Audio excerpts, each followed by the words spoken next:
నమస్తే. ప్రజెంట్ మనం మొయినాబాద్ మండలంలోని కేతిరెడ్డిపల్లి గ్రామంలో ఉన్నాం. అందరికీ తెలిసిన విషయమే. నిన్న అత్యంత దారుణంగా అడ్వకేట్ స్వప్నను తన సొంత అన్ననే మన వెనుక ఉన్న ఈ భూమి గురించి అత్యంత దారుణంగా గొంతు కోసి చంపేసిన ఘటన ఈ కేతిరెడ్డిపల్లి గ్రామంలో కనిపించింది. ఇక్కడనే ఉన్న ఇప్పుడు మనం చూపించే ఈ 4 ఎకరాల భూమికి సంబంధించిన 4 ఎకరాల భూమికి సంబంధించిన గొడవ పెద్దదవడంతో తనను గొంతు కోసి హతమార్చిన ఘటన ఇక్కడ కనిపించింది. సంత చెల్లెనే.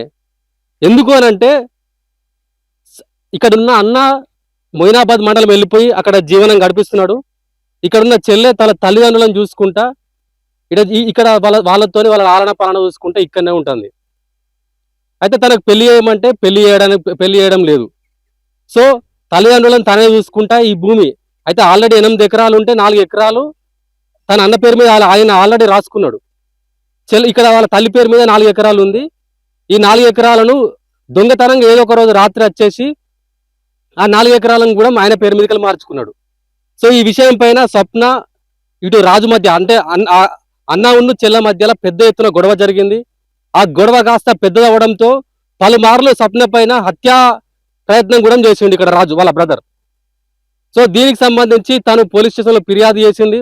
పోలీసులకు కంప్లైంట్ ఇచ్చినా కూడా ఎవరు పట్టించుకోకపోవడంతో రెండు సార్లు యాక్సిడెంట్ చేసే ప్రయత్నం చేసిండు, తప్పించుకుంది. ఇక ఇట్లా కాదురా బాబు అని చెప్పేసుకొని తను 1 ఎకరం అమ్ముకొని పెళ్లి చేసుకోవాలి, నేను కూడా మంచిగా బతకాలని ఆలోచించింది. దానికి సంబంధించి సర్వేయర్లను పట్టుకొని వచ్చి భూమికి పట్టుకొని వచ్చింది. సర్వేయర్లను ఇక్కడ మనకు నీకు చూపిస్తాను. ఇక్కడ కొన్ని అంటే హద్దులు కూడా ఈ 4 ఎకరాలకు సంబంధించి 3 ఎకరాలు తల్లి పేరు మీద, ఎకరం తను అమ్ముకొని తను పెళ్లి చేసుకోవాలని ఆలోచించడంతో, ఎందుకంటే తల్లిదండ్రులను సాధిన 2 రోజుల నుంచి నా బతుకు కూడా కావాలి కదా, నేను ఒక ఇంటిదాన్ని కావాలని చెప్పేసి ఆలోచించి 1 ఎకరం ఆల్రెడీ కొల్పించింది. సర్వేయర్లను తీసుకొచ్చి కొల్పించిన సమయంలో వాళ్ళ అన్న ఒక 4గురిని తీసుకొని వచ్చి అత్యంత దారుణంగా గొంతు కోసి చంపేసిండు. ఎంత దారుణం అండి ఇది! సంత చెల్లని అత్యంత దారుణంగా చంపేయడం అంటే ఆమె ఒక అడ్వకేట్, సమాజంలో చట్టంలో పనిచేస్తుంది. ఆమెకే ఇక్కడ న్యాయం లేదు, ఆమెకే ఇక్కడ ఎటువంటి ధర్మం ఎటువంటి న్యాయం జరగట్లేదు. ఇలా సామాన్య ప్రజలకు ఎట్లుంటుంది మరి? పోలీస్ వ్యవస్థ ఏం చేస్తుంది? ఇలా ఆమె అంటే 2-3 సార్లు నా మీద హత్యాయత్నం జరుగుతుంది, నన్ను కాపాడండి అని పోలీసులకు 4-5 సార్లు ఫిర్యాదు చేసినా కూడా పట్టించుకోలే. ఇవాళ పోలీసులు ఆ రోజు ఆమెను పట్టించుకుంటే ఇలా ఆమె ప్రాణాలు పోయేడియా?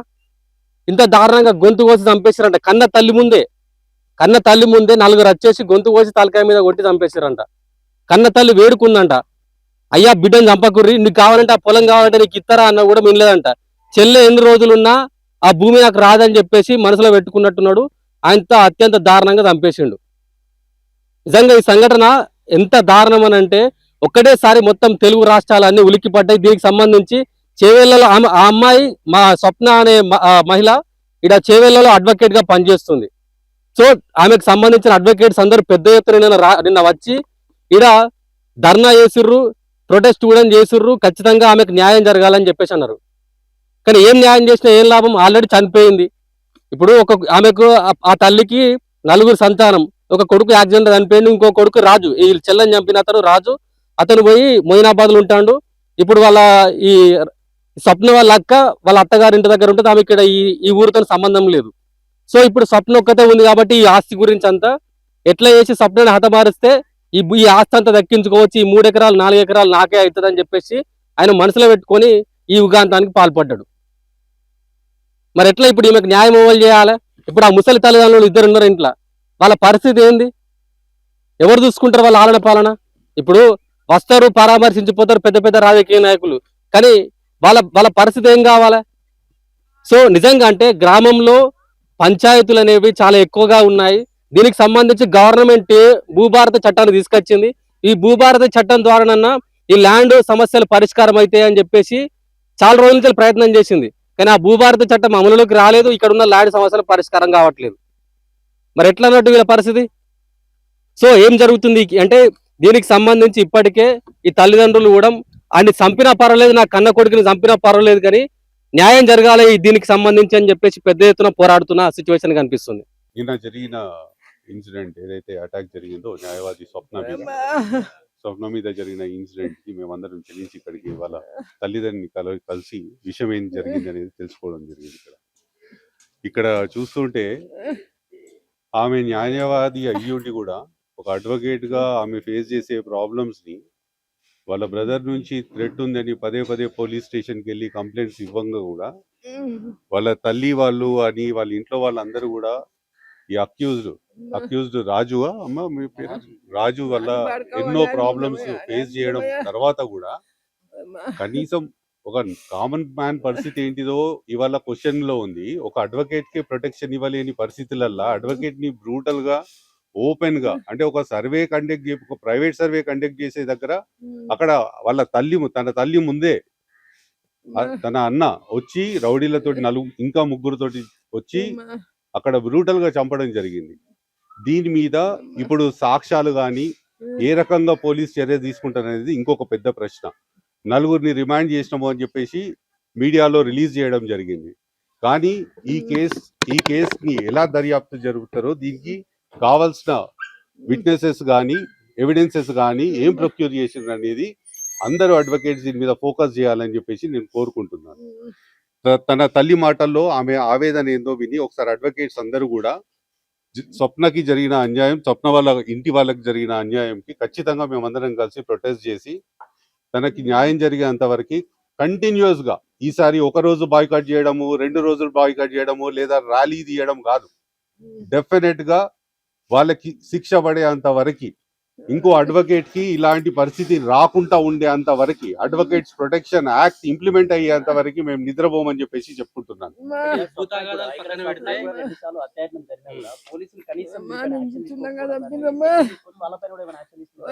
ఖచ్చితంగా అండి, ఇప్పుడు మేము ఊకునే ప్రసక్తే లేదు.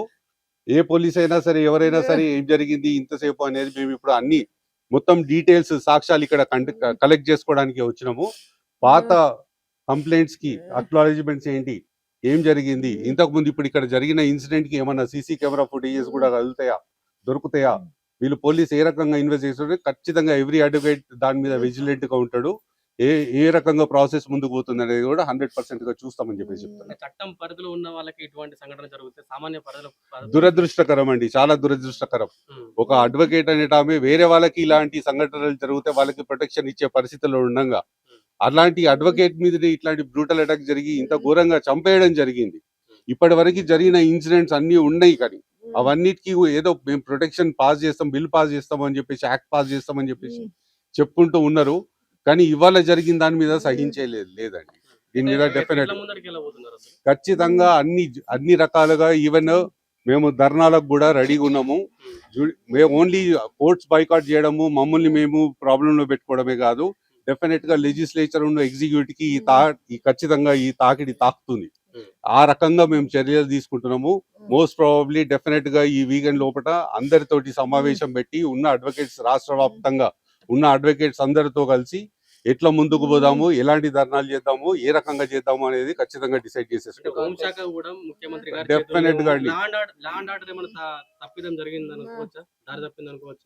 లా అండ్ ఆర్డర్ ఇదే అండి. ఇప్పుడు ఇక్కడ ఈ రెండోసారి మూడోసారి కూడా కంప్లైంట్ ఇచ్చిన తర్వాత కూడా ఆమెకి ప్రొటెక్షన్ ఇచ్చుకోలేకపోతే వ్యవస్థ దేనికోసం ఉంటుందనే ప్రశ్న కరెక్ట్ అండి మీరు అడిగేది.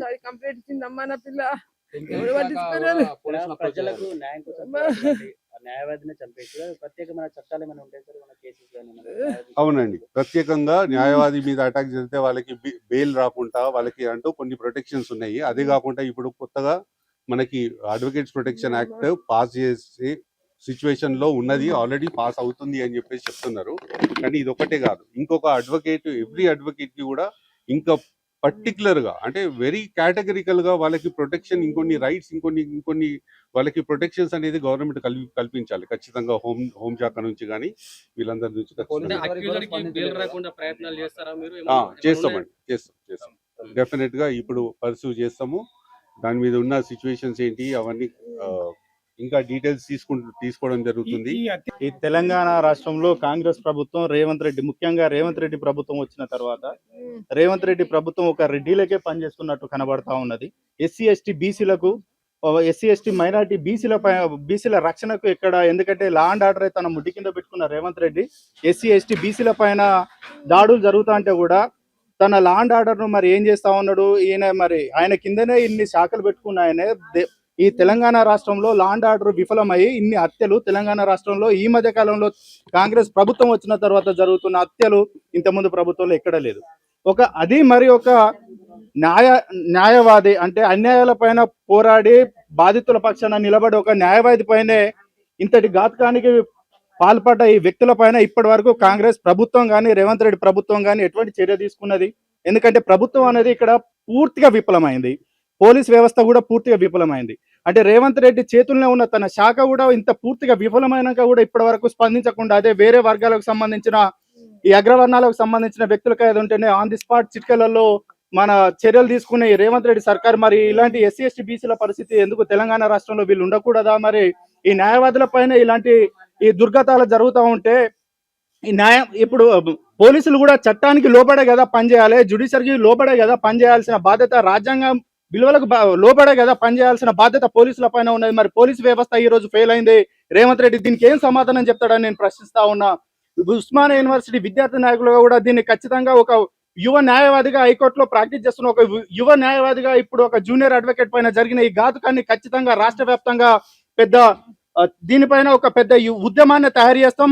రాబోయే రోజులలో ఈ ఎవరైతే న్యాయవాదుల పైన ఎటువంటి ఘాతకాలు చేయాలన్నా దాడులకు పాల్పడాలన్నా ఉచ్చబోసుకునే విధంగా మేము రాబోయే రోజులలో న్యాయవాదులు కూడా తయారయ్యే విధంగా మేము ఈ కాంగ్రెస్ ప్రభుత్వం పైన తెలంగాణ రాష్ట్రంలో ఉన్న రేవంత్ రెడ్డి సర్కార్ పైన మేము యుద్ధం ప్రకటిస్తా ఉన్నాం. లేకపోతే ఒకటి కాదు, ఈ మధ్య కాలంలో న్యాయవాదుల పైన దాడులు ఎక్కువైనాయి. అంటే న్యాయవాదులు న్యాయం గురించి పోరాడకూడదా? మరి నాకు అర్థమైతలేదు. న్యాయవాదులకే నువ్వు రక్షణ కల్పించలేని ఈ కాంగ్రెస్ ప్రభుత్వం, రేవంత్ రెడ్డి ప్రభుత్వం మరి ఈ సామాన్య ప్రజలకు ఎటువంటి రక్షణ కల్పిస్తుంది? లా అండ్ ఆర్డర్ లో విఫలమైన ఈ రేవంత్ రెడ్డి మరి దీనికి ఏం సమాధానం చెప్తాడో నువ్వు ఒకసారి గుర్తు చేసుకోవాలి. నీ మనస్సాక్షి మీద నువ్వు ఖచ్చితంగా నీ మనస్సాక్షికి నువ్వు ప్రశ్న వేసుకోవాలి. ఈ రోజు ఈ స్వప్న కుటుంబానికి జరిగిన అన్యాయం పైన నువ్వేం చర్య తీసుకుంటావో ఖచ్చితంగా కాంగ్రెస్ ప్రభుత్వం నుంచి, తెలంగాణ రాష్ట్ర ప్రభుత్వం నుంచి వెంటనే ఒక ప్రకటన వెలువడాల్సిన బాధ్యత మీపై ఉన్నది. ఇప్పుడు అక్యూజ్డ్ ని అరెస్ట్ చేసి లోపల పెట్టినా అని మాట్లాడుతూ ఉన్నారు కదా. అక్యూజ్డ్ కి జీవితకాలం శిక్ష పడే విధంగా అంటే ఒక ప్రాణానికి విలువ లేకుండా అత్యంత దారుణంగా ఈ మానవీయ విలువలకు మానవతా విలువలకు కూడా చోటు లేకుండా అయిపోతా ఉన్నది ఇప్పుడున్న సమాజంలో. అంటే ఒక సొంత కుటుంబ సభ్యురాలని ఆస్తి తగాదాల విషయంలో చంపడం అనేది, అది ఒక న్యాయవాద వృత్తిలో ఉన్న ఒక వ్యక్తిని సొంత చెల్లెని చంపడం అనేది ఎంతవరకు కరెక్ట్ అనేది ఇప్పుడు ఈ కాంగ్రెస్ ప్రభుత్వం మీరు ఈ న్యాయ వ్యవస్థలో కూడా ఖచ్చితంగా న్యాయ వ్యవస్థ కూడా బలోపేతం కావాల్సిన అవసరం ఉన్నది. న్యాయ వ్యవస్థలోకి రావాలనుకుంటున్న ఇంకా యువ న్యాయవాదులకు కూడా ఇది ఖచ్చితంగా ఒక భయానక దృశ్యాన్ని ఇది ఏర్పరిచింది. అదే అంటున్నా, తెలంగాణ రాష్ట్రంలో పోలీస్ వ్యవస్థ పూర్తిగా విఫలమైంది. ఈ స్వప్న విషయంలో కాదు, దాదాపు తెలంగాణ రాష్ట్రంలో చాలా దాడులు జరిగినాయి.